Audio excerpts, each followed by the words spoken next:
What's going on, my fellow degenerates? Passion here once again with another video. Today we'll be doing a hero breakdown video for the 41st hero in Overwatch, Juno. We'll take a look at everything from her lore, to her abilities, and even some counters and tips for how to play her.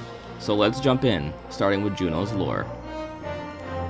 Sometime in the late 2040s or early 2050s, perhaps as a preparation in case there was ever another global struggle such as the OPTIX crisis a few years prior, Lucheng Interstellar launched a secret space program with the task of terraforming Mars, known as Project Red Promise.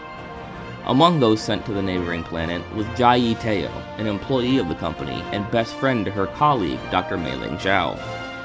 Aboard the Martian base, she met Dr. Kim Van Min, another scientist who worked for Lucheng. The two fell in love rather quickly, and it wasn't long before Jai became pregnant with his child. Upon being born in 2057, their daughter, named Juno Teo Ming, became the first ever Martian. While Lucheng didn't design the base for children, Juno was welcomed with open arms by the community and raised there.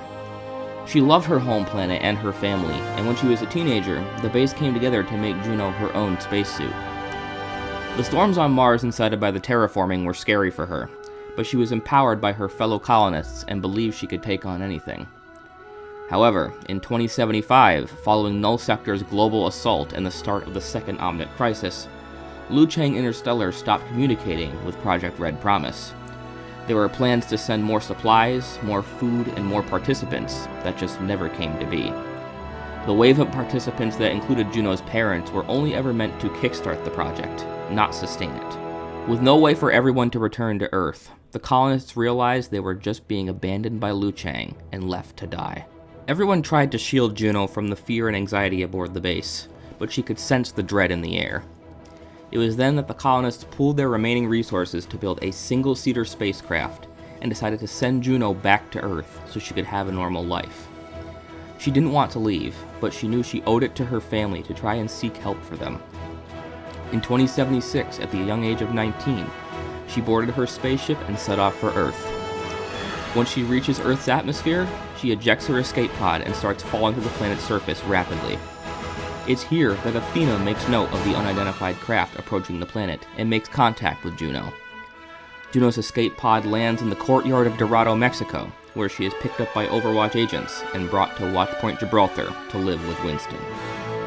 That's Juno's lore. Let's take a look at her abilities as of patch 2.12.0.0.129151. Juno is a high mobility support hero that aims to heal allies and increase their mobility while also damaging enemies and remaining evasive from enemy fire. She has 75 base health and 150 shield health for a total health pool of 225 HP. Her primary fire uses her Meta Blaster. This weapon is a one-handed hit-scan blaster that fires 15 12-round bursts for a total of 180 bullets, dealing 8 damage each round or 96 damage per burst. The Meta Blaster not only deals damage to enemies, but can also be fired at teammates to heal them for 7 health per round or 84 health per burst. Despite her weapon being a hit scan, she does not receive the crit multiplier for delivering headshots. She fires at a rate of 1.14 shots per second, and has a damage and healing fall-off of 30 to 50 meters, with a reload time of 1.8 seconds. Her secondary fire is her pulsar torpedoes.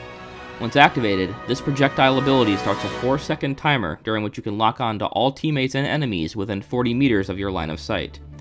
This takes anywhere between 0.5 to 1 second, depending on the distance they are from you.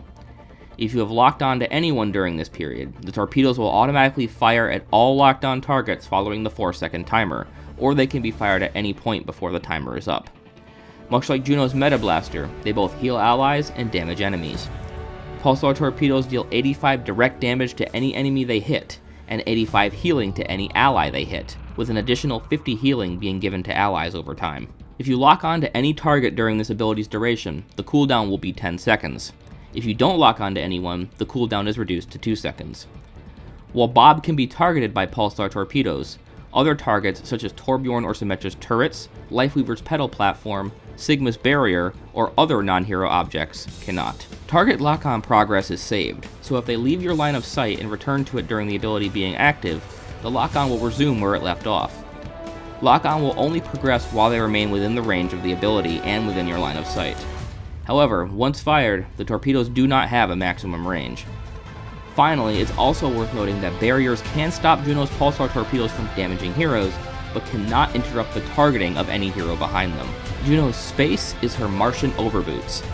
These let her double jump as well as glide downwards. When falling and using this ability, Juno glides at 3 meters per second, and when double jumping, she jumps at 10.8 meters per second. Her shift ability is Glide Boost. This allows Juno a temporary boost in movement speed in a horizontal glide movement. It has a 6-second cooldown once the ability ends and lasts for 4 seconds.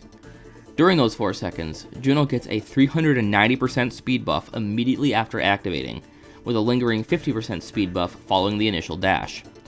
This ability can be comboed with Martian Overboots, though it is recommended to double jump first before activating Glide Boost, as if you activate Glide Boost while grounded, you will only be allowed to jump once.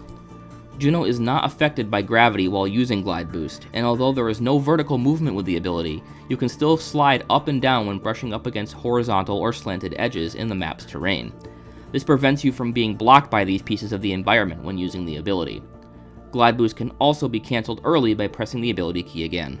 Juno's E ability is Hyper Ring. This is another projectile ability that deploys a ring 8 meters in diameter up to 17 meters in front of Juno. If Juno or any other ally passes through the ring, they gain a 50% movement speed buff for 3 seconds, with the buff affecting each hero individually. It does not matter when an ally passes through the ring, as they will get their own 3-second buff so long as the ring was still active when they went through. Hyper Ring lasts for about 6 seconds and has a 14-second cooldown. Even if allies do not pass through the Hyper Ring, they will still gain the speed buff if they are within 5 meters of Juno when she casts it. The cooldown for this ability does start as soon as it is casted. While Juno can cast Hyper Ring while airborne, be careful, as the area of effect inside the ring can be reduced by clipping into pieces of the environment. While Glide Boost can also be comboed with Hyper Ring, you will not be able to exceed the universal speed cap in-game of 75%. Finally, Juno's ultimate ability is Orbital Ray. When activated, a bright beam descends from the sky 4 meters in front of Juno and travels forward at 2.25 meters per second for 20 meters. All allies within the ability's 8 meter range, which does extend further than the physical beam itself and is marked with an outline on the ground, will be healed for 100 healing per second and also receive a 35% damage boost. The ultimate does take around roughly 1 second to cast, during which time it can be interrupted by crowd control abilities. Orbital Ray also pierces walls, ceilings, and floors, though it currently will only visually show the beam hitting at the elevation it was cast onto.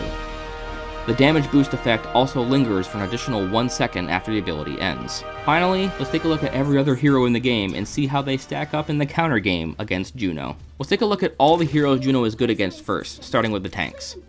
Doomfist, Ramatra, Reinhardt, Roadhog, and Wrecking Ball will all have a hard time hitting you if you remain mobile. You can also double jump to avoid Earth Shatter and use your pulsar torpedoes to counter Ball's slam. For REYSHA, when her Fortify ends, you can usually get aggressive and go in for the kill. For Sigma, his Gravitic Flux is hard countered by your Orbital Ray. And finally, for Zarya, you can force her bubbles without giving her too much charge. Let's move on to the DPS. For Ashe, your pulsar torpedoes and Meta Blaster can easily negate damage from her dynamite. For Echo and Pharah, you'll be able to keep up with their mobility and can easily kill them. For Genji, pulsar torpedoes usually work pretty well after his deflect ends. For Hanzo and Widowmaker, they'll have a hard time hitting you if you remain mobile, and if you get in their face, it's even worse. For Junkrat, Reaper, Torbjorn, and Venture, they'll also have a hard time hitting you if you remain mobile, but make sure you do it at range. Meta Blaster usually makes quick work of Junkrat's tire, and you can also use Juno's range to take out Torb's turrets. Glide Boost is also a pretty great counter to Venture's Tectonic Shock. And finally, for Mei, your Hyper Ring is a fantastic counter to her Blizzard. Moving on to the supports. Ana and Illari will also have a hard time hitting you if you remain mobile, and she's pretty effective at close range. She also makes quick work of Illari's Pylon. For Baptiste, you can easily take out his Immortality Field, and Brigitte will have a hard time hitting you if you remain mobile at range.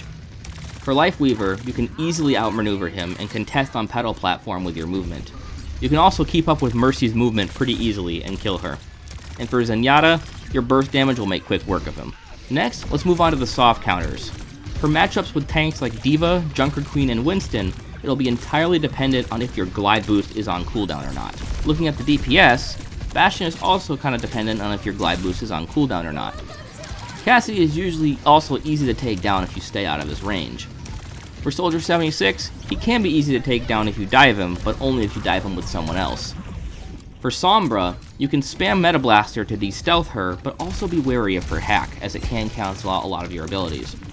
For Symmetra, you have easy escape options with your Hyper Ring and Glide Boost, but also be wary of her chasing you down with her Teleporter. And finally, Juno soft counters herself, but the fight really depends on who used their speed abilities first. Finally, let's take a look at the hard counters. Malga is the only tank that truly hard counters Juno, as his high damage against flyers makes her easy work for him. Looking at DPS, it's easy for Sojourn to hit high mobility targets like Juno, and Tracer is the only character that can outmaneuver Juno, and she deals more damage. And finally, looking at the supports, Kiriko is extremely hard to hit for Juno with her small hitbox, and Lucio is one of the only characters that can also outmaneuver you. For Moira, she is the hardest counter due to her self-healing and lock-on for Biotic Grasp. Make sure you avoid her at all costs. But that's gonna do it for my hero breakdown of Juno. Let me know if you guys are loving Juno down in the comments below, and as always, I will see you guys in the next video. Peace. Turn me on, up, down the screen, what you know